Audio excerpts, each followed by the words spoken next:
Because God has not given up on you. And he placed those things on the inside of you, Sean, so that you can give him all the glory, the honor, and the praise. And when he returns, he already know about the drugs and the beatings and the bad things that you did. But he's going to come back looking for what he placed on the inside of you. He's going to come back looking for a return on all of the seeds that he planted inside, Sean. The writer, he's looking for the writer. He's looking for the woman of God. That's who you were called even before you were ever born. Even before you were ever conceived in your mother's womb. You were blessed. You was this woman of God that we see sitting right here before us But today. you know what? I had to go to prison 6 times. My God. To find that woman of God. Whatever it takes. Whatever it takes. You are that woman of God. I went. You are. And the transformation is so awesome. And Sean, I want you to know that transformation is not an overnight thing. You get it in your mind and you know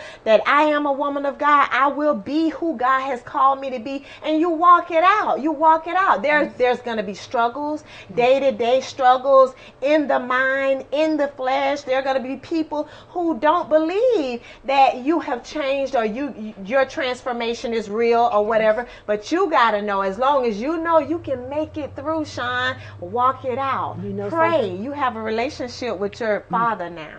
My son, I talked to my son for the first time in almost 5 years since I've been here. And I told him, I said, DeVario, I got saved. I gave my life to God.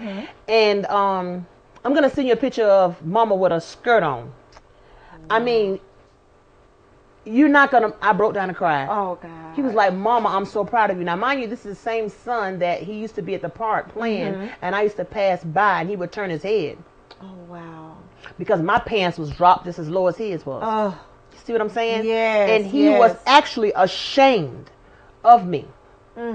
And to have my son to tell me, Mama, I'm proud of you and I love you, it really, I mean, nobody can know. I mean, unless you've been in this kind of situation or position to know what it felt like to hear your child tell you, I love you and I'm proud of you. And like you said, the devil will try to get you because the devil know he can't get me through crack. Right. He can't get me through powder cocaine no more. He can't get me with guns and he can't get me with ripping and running the streets. So he tried to use my children. Oh, yeah.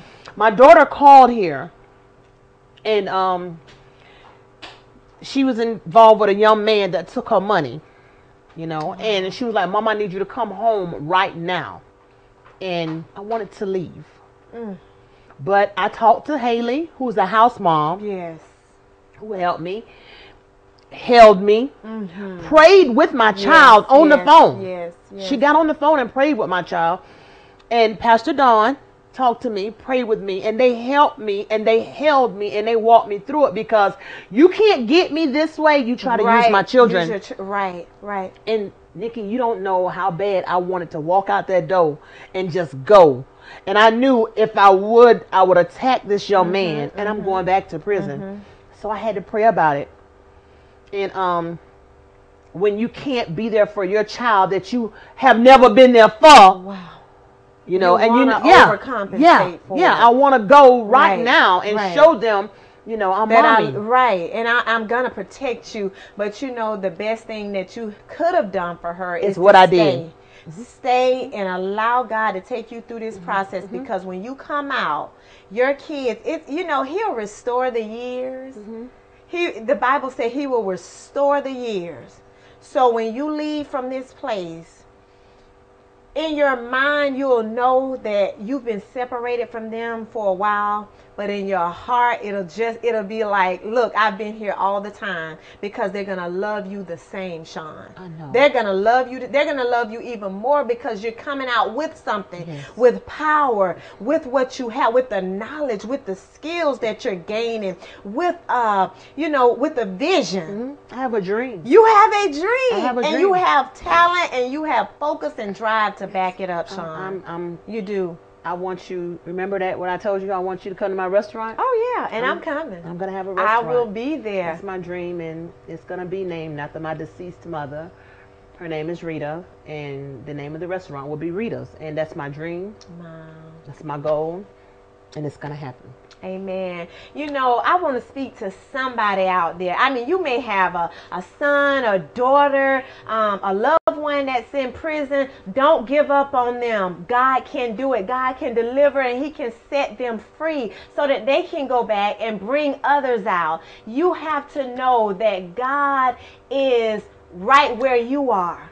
When you invite God in, he's right there. Right. You can be in prison. You can be in the crack house. You can be in your bedroom crying out to God. He's there. I mean, we are living witnesses. Sean is a living witness. Yes. She is, this right here yes. makes my heart happy. This is ministry. This is power. Kingdom. This is power. Yes. This is power. Yes. This is power. And so, the worst thing you can do out there, please don't give up on your family, your loved ones in prison.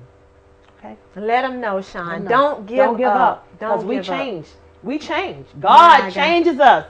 Yes. And he created us a new life, a new being. Yes. Here I am. Ooh, Sean, thank you so much for just sharing a little bit of your story, because your story is so, I would have to be here 3 days to get your full story. Okay. But you know what? We're going to always stay in contact, and you continue to allow God to do what he's going to do in your life. Y'all, thank y'all so much for joining us today for Sean's story. And just continue to pray for your family members who are incarcerated. We love you, and we will see you next week. God bless. Thank you.